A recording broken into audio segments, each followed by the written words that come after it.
Yeah. Hello. I'm excited to talk to you today. I read your recent study.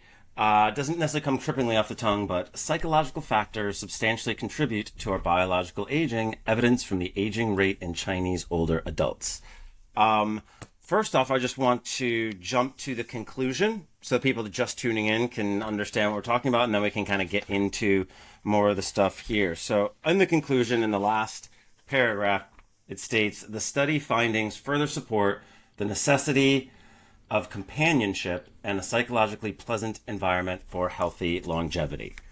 Now, of course, there's going to be a lot of caveats to that, which we'll get into now, but I found it interesting that there's starting to be measurable ways to figure out how our psychological factors are affecting our, well-being, longevity, fascinating stuff. So, thank you again for being here.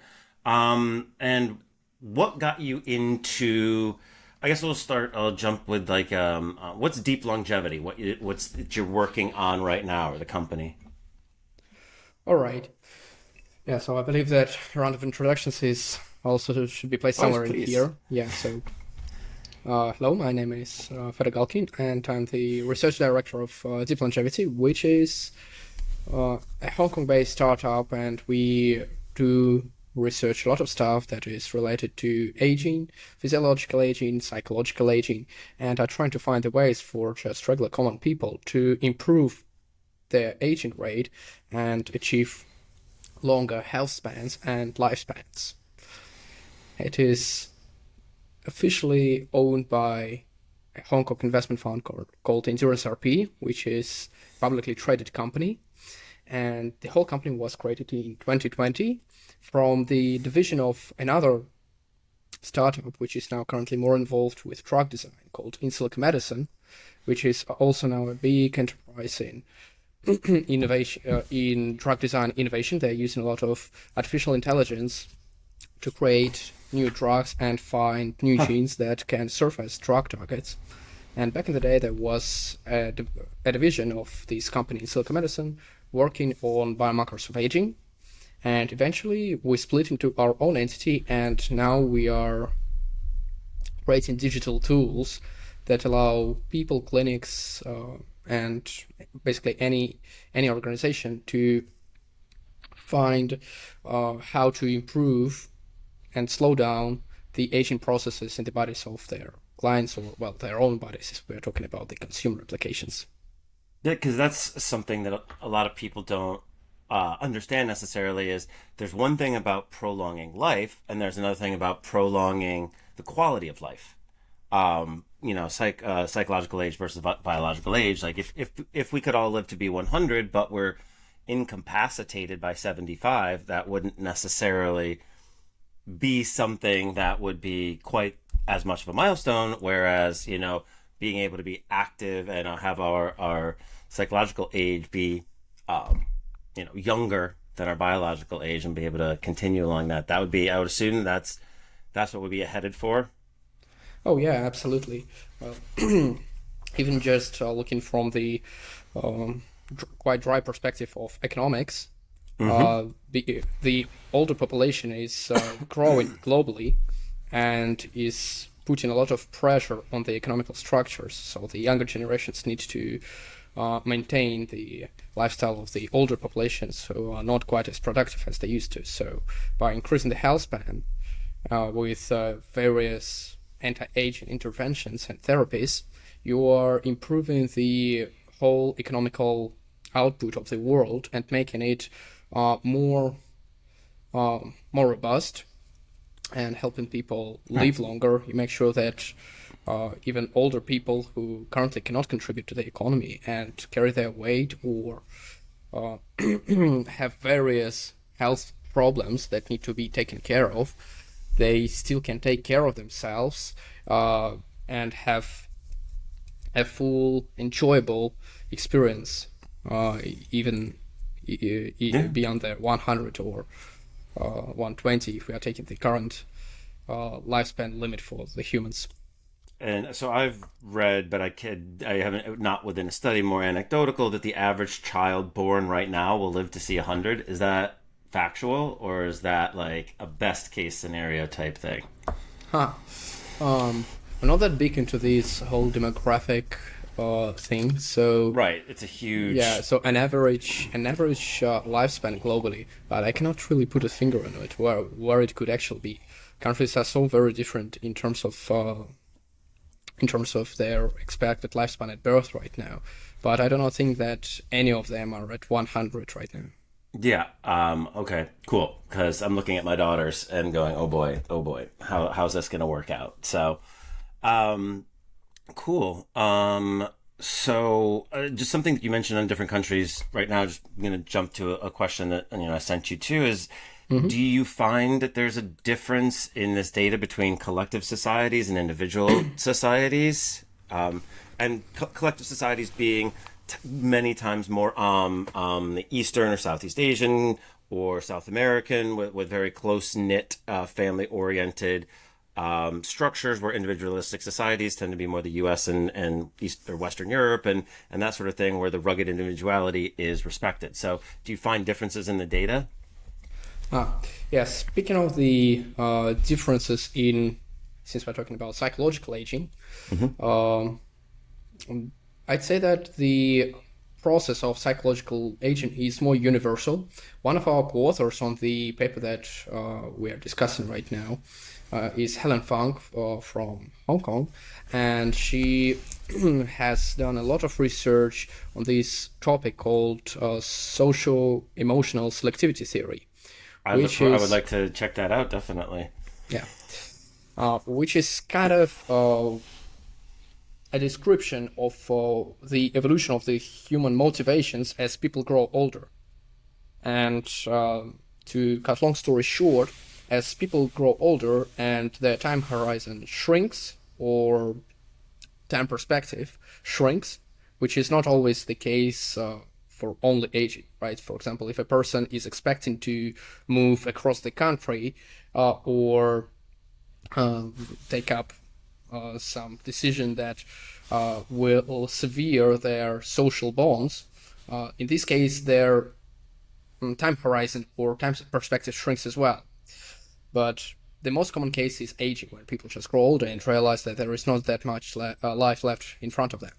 So when people are faced with these kind of terror of their own mortality, they tend to value more emotionally meaningful relationships. As younger people value more exploratory behavior, you always seek new acquaintances because they pose an imagined benefit to you, right? You never know Well, you what. get new dopamine and serotonin boosts from new people and new people liking you and stuff like that too.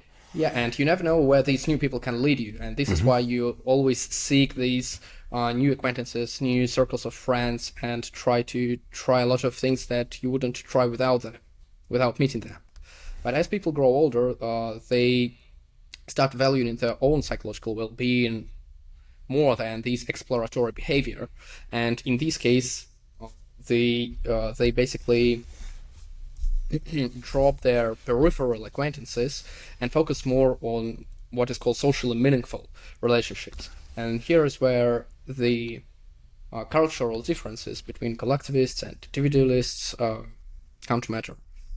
Because for different cultures, emotionally meaningful may mean different things. And I'm not sure about people, as I said, in Latin America. I'm not sure whether there were any studies about social-emotional selectivity theory there. The existing studies focus mostly on the Northern America, US, Canada, and the East Asian countries, so mainland China, Taiwan, Hong Kong, and in these comparisons, all cultures exhibit this behavior to make your social network more emotionally meaningful to you. But different cultures, they end up with slightly different compositions of social networks for people Gotcha. of old age.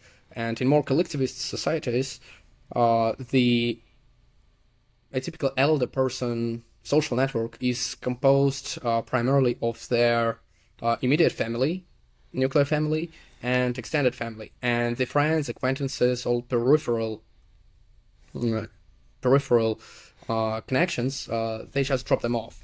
So people stop talking to their colleagues or just random people they met some time ago and focus more on their family. The same tendency is actually going on in Western countries. By that I mean US, but it is a much weaker association.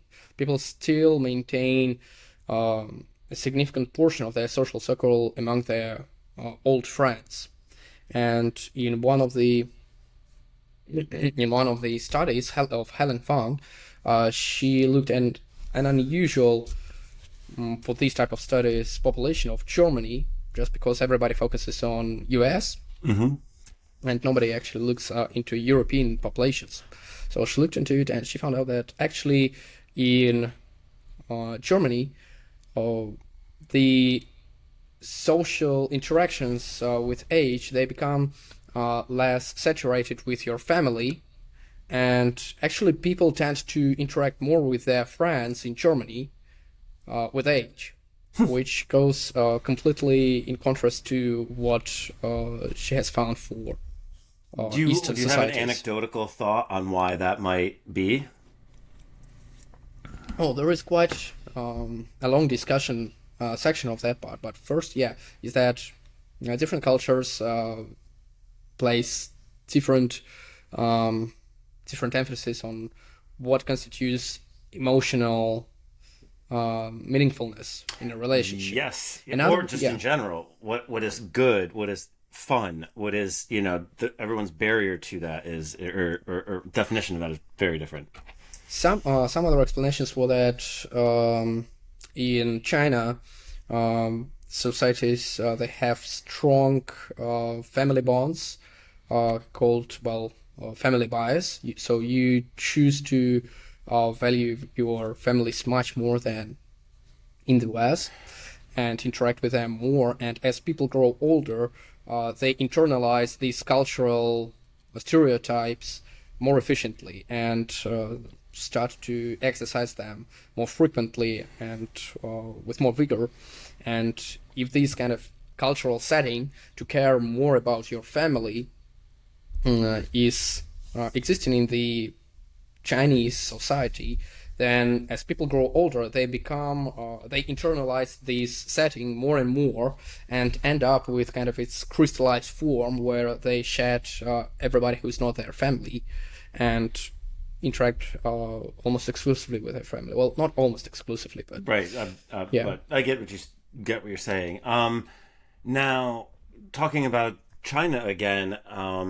So when you have the one-child policy giving approximately 30 million extra unpaired men, if you will, in the country, how is this going to play out when this group of non-familial men starts to age? Is there any sort of expectation of, like, is it going to be that they would live with, like, I mean, because they don't even have sisters necessarily because of the one-child policy to live with. So what's going to happen basically when this generation ages? Is this part of like the plan to try to figure out what to do with that, or is there any ideas on that? Because that seems like that's going to be, not that we're going into it, but like bored and lonely and angry men are not usually a good combination to just have hanging around.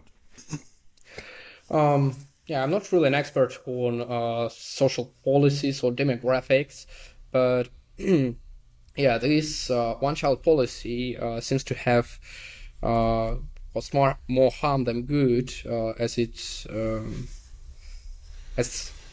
time progresses, and apparently the Chinese government is now moving in a different direction and is trying to stimulate birth rates, although due to all the economic thunderstorms going on in the global economy and Chinese national economy.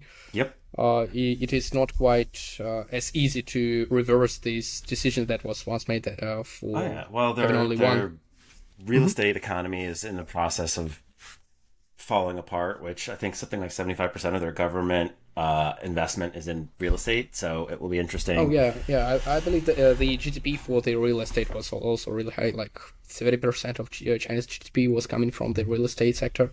Yeah. So if I'll be curious, obviously can't necessarily discern or understand what's coming out of China, but I will be curious to see how this particular shakeup happens. Yeah, there's just a lot of things going on in China that are moving pieces that I'm just curious to see how they're going to play out in the future. Hopefully, Yeah, not. well, the study that we used, Charles, it has already been used previously to formulate various policies, national policies that could be used to improve the social, economic, demographic situation in this country, and the same lessons could be extrapolated to other societies. And I believe that in this light, it is our study. It highlights the importance of creating. Um, a psychologically not stimulating but psychologically um, comfortable environment for people to live in, because what we've shown is that your psychological well-being is one of the greatest factors in your process of aging, physiological aging. Yep. And if More you than like if and just to interrupt because I think my audience will find it interesting. Um, Obviously, if all those psychological factors that you measured for, if they were at their lowest, that the combination of those would have a much more marked effect on your age than smoking would, correct, yes, and which is fascinating to the layperson, I'm sure, and like because we've been told all the years of how smoking is bad for you, but it's not as bad as not being psychologically has been well. unhappy. Yeah. Yeah, yeah. Yeah. Previously, there were a bunch of studies that show that low psychological well-being is associated with all sorts of health outcomes. This is being So, proven in the U.S. too, as well, in the African American and Black communities. And what you make a point of here, lifetime accumulated stress can be responsible for up to 3.6 years of extra biological age when a lot of these communities are grown up in an oppressed way, fearing for their lives from the cops or each other, that it biologically fundamentally changes the molecular biology of bodies, oh and yeah. that's that then we start to see how much more responsibility we have as a society to keep mental health good because it's literally affecting everything about us physically. It does, it does. Well, it's glad to see that you've done your homework and you know about this study. And there are a couple of others in which epigenetic age is measured, right? So this is the kind of Wait, no, aging see, processes. I got your study all highlighted up. I actually read them and get find out the interesting parts of them. Yeah. Yeah, so this is the kind of aging that we've just mentioned, epigenetic aging. It is very molecular, very low-level process of aging, which imprints itself into DNA, not literally into DNA as, I don't know, mutations from UV light, but into the way DNA genes are expressed and are regulated. So with aging, this kind of network of regulation becomes more disrupted, and you can quite reliably use these footprints of disruption from aging to tell how old a person is. And if a person is, by just looking at their epigenetic profile, if they seem old, but they actually aren't, it means something's wrong with their health.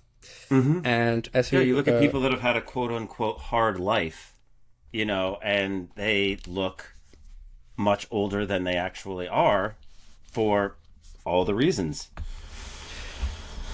well, yeah, same stuff actually applies to many other different dimensions that could not easily be observed with the naked eye, right? So people are quite well trained to recognize a person's age by their skin tone, face, right, and other easily visible features. But the same process of aging, they go on in every system, in every organ that you have.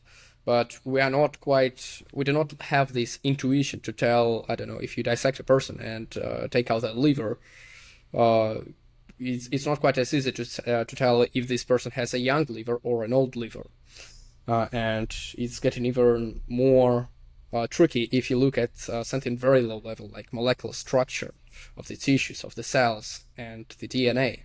And this is why we use these statistical models, digital aging clocks, which can process this information and kind of develop the intuition that we lack in digital form.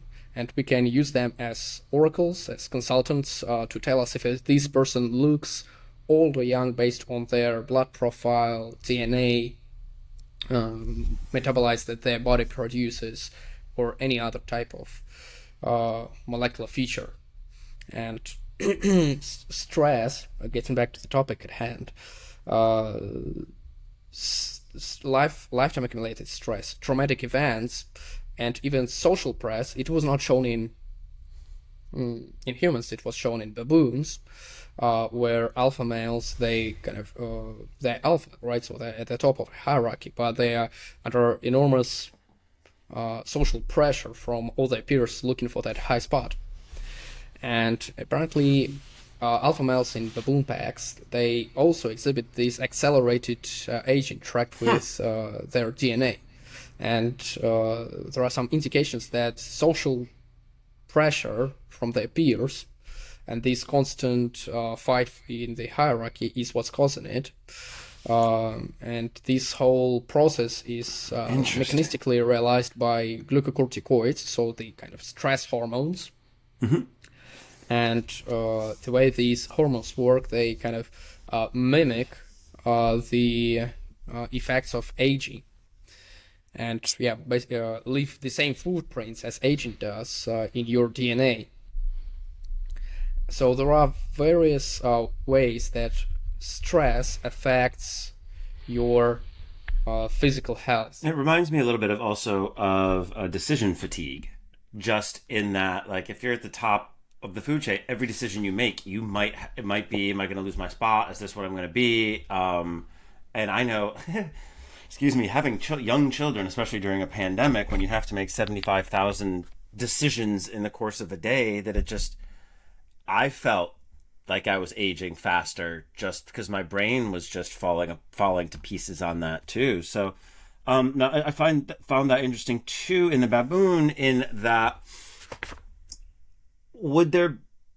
I'm assuming if there were like comparisons to, say, orangutans or something that don't necessarily have to compete for the social hierarchy, that they wouldn't show as much pronounced difference between physical and biological aging. So I would extrapolate to that if there are certain, and again, it's a hard jumping from animals to humans, but if there are different communities human communities that tend to compete more with each other for social hierarchy, I would assume then that would also contribute to that sort of aging process too. Well, yes, I'd say that we can possibly, at least imagine that the same mechanism of social interactions is also, it also applies to humans, although, we all understand that human societies are a bit more complex than any other primate society, and that everybody lives in multiple hierarchies at the same time. Yep. Right, and we have much more diverse activities. But I also believe that I probably need to read that paper, but this whole stress caused by your social place, social height, it only affects the males in the pack. And the baboon females, right, they are usually born with their hierarchical rank and stay in the same ranking throughout their lives. And so the authors, they kind of propose that since there is this social ladder climbing among the females, that this is why this accelerated aging in higher baboons on the hierarchy does not apply to female monkeys. Now, I wonder, hypothesizing, extrapolating, in societies like that, where the female's position is guaranteed, say that was maybe, Western society 50 years ago. If you, say, look at say, for the New York City business landscape, so many more women in positions of power and bosses and CEOs and founders and everything like that, which is a very competitive area to be in as well. And I would wonder if, as more women are competing for and against these positions of power, if we will see more psychological aging among the female population in correlation with that. It'd be interesting. I mean, at this point, we have gotten so far from the original baboon study that it's just wild speculation. But just to stay in the realm of reality, we can just say that feeling stress from any source, be it some apparent danger, past traumatic experiences, or like the social struggle that you are going through, it does not contribute to your health span. It actually takes away from it. So how did you get into this this realm, or did you just kind of find yourself in it, or was it something you've been fascinated with your whole life? Well, in deep longevity, we have this dream, this ultimate goal to create a multimodal and all-encompassing model of aging that takes in all your aging dimensions on every level, so be it molecular, facial images, whatever, and try to find the best possible solution for a person to age slower. And at some point in 2020, we did a small kind of draft study to see how do your psychological features affect your physical pace of aging, or even if this sort of thing as aging, does it apply at all to your state of the mind? And we found that apparently there is a progression in terms of your kind of default emotional state when it comes to psychological aging. And it took us 2 years to elaborate on these concepts to arrive where we are, and we are finally drawing the lines between your physical aging and psychological aging, and trying to find the ways to manipulate one with the other. And so how do you... sorry, go ahead. Yeah, so I was just going to shamelessly drop names of one of our projects, which is called foodtoself.ai, which is a publicly available free consumer service in which we offer people to take a questionnaire and first see their psychological age online, and also estimate what their well-being will be in the future, in 10 years, I believe. So you can take this test right now and see what happens to you if you do not change your behavior at all and just stay on the same track, where you will end up. And our ultimate goal with this kind of concept is that we need to be able to measure more accurately how do various psychological outlooks, attitudes affect your physical health, your physical pace of aging. And then eventually we could try to implement a solution in which people can fix their physical health problems by adopting the right mindset that they can be instructed to reach, with various recommendations, tips, mental exercises. Oh yeah. And so this was kind of one of our directions. Mm-hmm. When I'm a gamer, I grew up playing Atari 2600 and Nintendo, and up until now, especially, I've enjoyed seeing some of the studies coming out that gamers have 3 IQ points higher if they were introduced to children and stuff like that too. I'll be curious to see how that works with dementia and Alzheimer's with us us too, because all video games are fancy puzzles, and I know that there's the studies on giving seniors puzzles to do and things to figure out, that it keeps the brain healthier and healthier. So I will be curious to see, as the first gamer generation starts to age, what that brain elasticity is going to look like. But that's a topic for another day. So okay, so let's look at the Six Sigma way of this: design, measure, analyze, improve, and control. Now you know it. How do we improve this? How do we increase psychological well-being in order to have healthier, longer living people? And I know that's a large question, but what are some thoughts on that? How is the studies going to be used, or what could be a focus?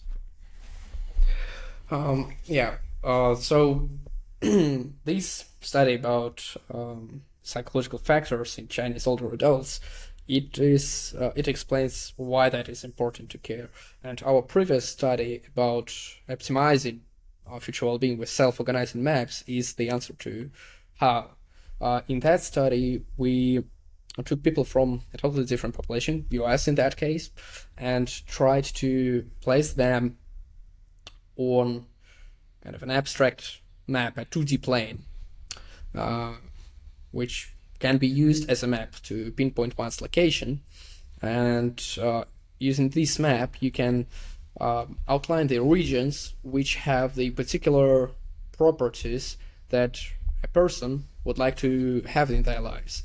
The particular example used in our study is using depression. So basically, we dissected this whole map of human psychotypes into 3 clusters. What were the clusters? I'm curious. What were the clusters? What were the 3 clusters? Yeah, the 3 clusters are basically the clusters which separate people who are prone to develop depression from people who are, mentally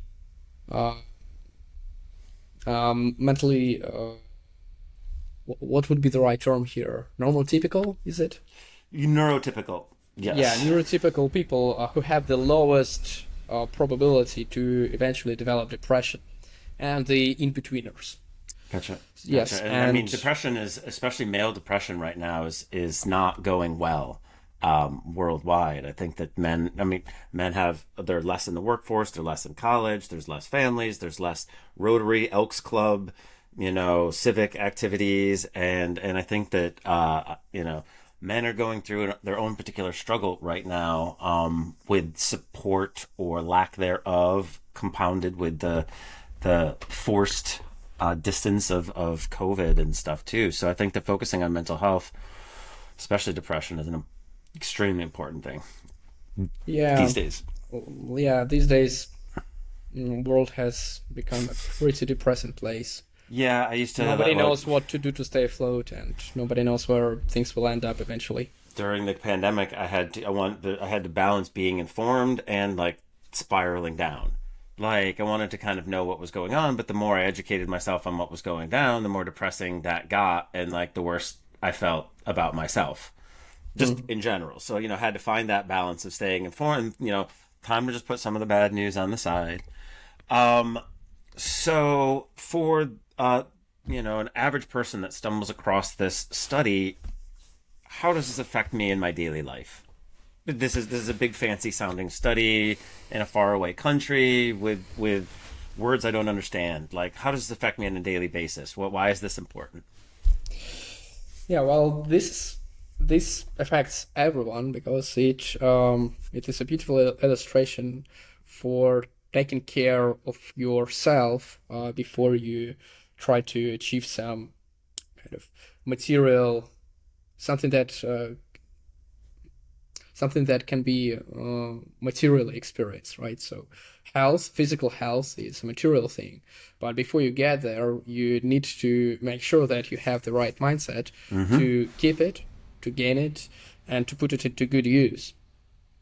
So the kind of key takeaway is that please make sure that you are in the right place psychologically before you try to implement any of the other anti-aging methods that are popular or you might have read about on the web or anywhere else. Dude, Like you there know, are a lot of people always don't think they need to do self work. People think that they're fine. It's just like the rest of it. Trying to get people in my industry as well too to understand that there's some work that all of us could stand to do on the inside is sometimes an uphill battle, but it's a necessary. yeah, it's a hard pill to swallow. Many people just prefer to gulp actual pills.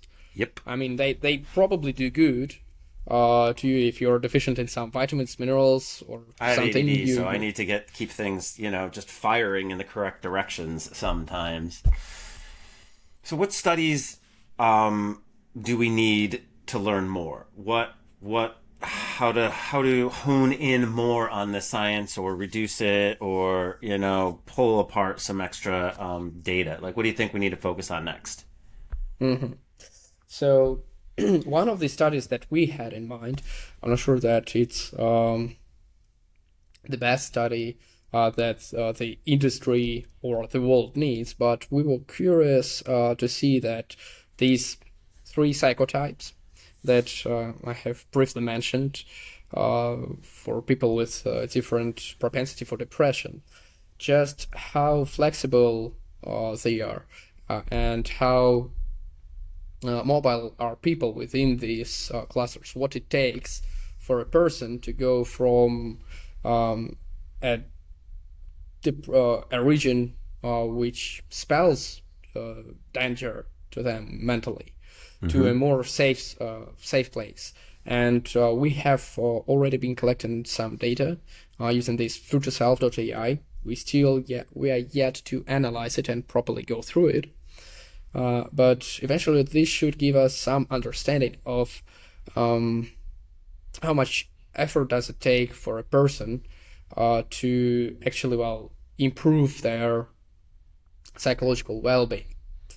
And I after think that, yep.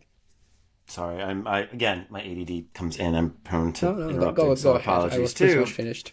But and it kind of, and in this study and in various multiple studies, so much of what gives people good mental health is companionship. This is from Mark Twain. To get the full to get the full value of joy, you must have someone to divide it with. And this doesn't necessarily mean romantic, but it does definitely, having, people around you, I think is key. I think that physiologically, emotionally, psychologically, humans are built to be pack animals and to be around other ones, a village to raise a kid, if you will. And I think that with the ability to be digital kind of and be able to do everything from one physical place, while great in some areas, is causing a lot of our social muscles to atrophy and withdrawal and not know how to interact with the world as we used to, or how to find a supportive community or companionship too. So, I think that that's something that a lot of people, single or not, are struggling with, is how do I get more companions? How do I find more companionship? And I think that's not an easy answer. Do you have any thoughts on that one? How do we get more companionable? How do we get more companionship in our lives? Well, that really is a tough question, right? With no single answer. Although the musicians and the poets have been struggling for years. Yes, exactly. Well, we are trying to create to develop this futureself.ai concept into a more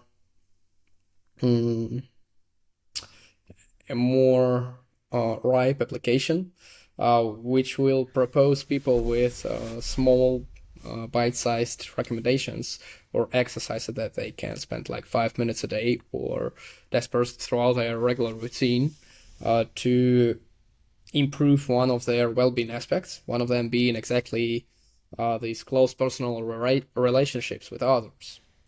So we're keeping a curated database of these recommendations that pop up in front of users based on their well, psychotype and their own psychological properties, and on some educated guesses on which tips they will be most responsive to. I believe that one of the most popular bite-sized advices that we have in our database is practicing gratitude, and do not feel shy when you are grateful for something. Just say thank you, make a compliment, or point out that a person has done something good when you think it in your head. So these kind of I'm just helps looking. you. I think I just read a study like that, but I think I put it away.